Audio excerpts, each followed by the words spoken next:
മയൂർ പ്രകാശ് വാരിശാലയിലേക്ക് നിങ്ങൾക്ക് ഏവർക്കും സ്വാഗതം. ഞാനിന്ന് നിങ്ങളെ പരിചയപ്പെടുത്താൻ പോകുന്നത് നിലപ്പാലയെ കുറിച്ചാണ്. അപ്പൊ നിലപ്പാലയുടെ ഗുണങ്ങളെ കുറിച്ചാണ് ഞാനിന്ന് നിങ്ങളെ പരിചയപ്പെടുത്താൻ പോകുന്നത്. കുഷ്ഠരോഗം, കഫസംബന്ധമായ രോഗങ്ങള്, പ്രമേഹ രോഗങ്ങള്, കുട്ടികളുടെ കൃമിശല്യം.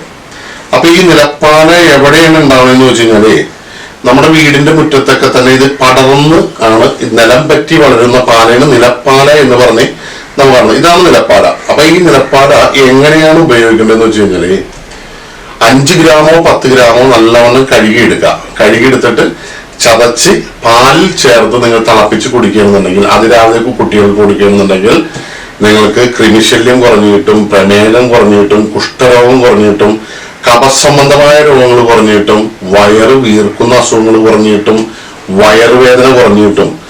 ഇനി നിങ്ങൾക്ക് കടന്നലോ തേളോ ഇങ്ങനെയുള്ള ഇഴജന്തുക്കൾ എന്തെങ്കിലും കുത്തിയിട്ടുണ്ടെന്നുണ്ടെങ്കിൽ നിങ്ങൾക്ക് ഇത് വിഷത്തിനുമായി ഉപയോഗിക്കാം. അതെങ്ങനെയാണെന്ന് വെച്ച് കഴിഞ്ഞാല് 1 ടീസ്പൂൺ നീര് അല്പം വൈനിൽ ചേർത്ത് മിക്സ് ചെയ്ത് അകത്തേക്ക് കൊടുക്കാമെങ്കിൽ നല്ല റിസൾട്ടുള്ള ഒരു മെഡിസിനാണ്. പെട്ടെന്ന് വിഷങ്ങളൊക്കെ മാറിക്കിട്ടും.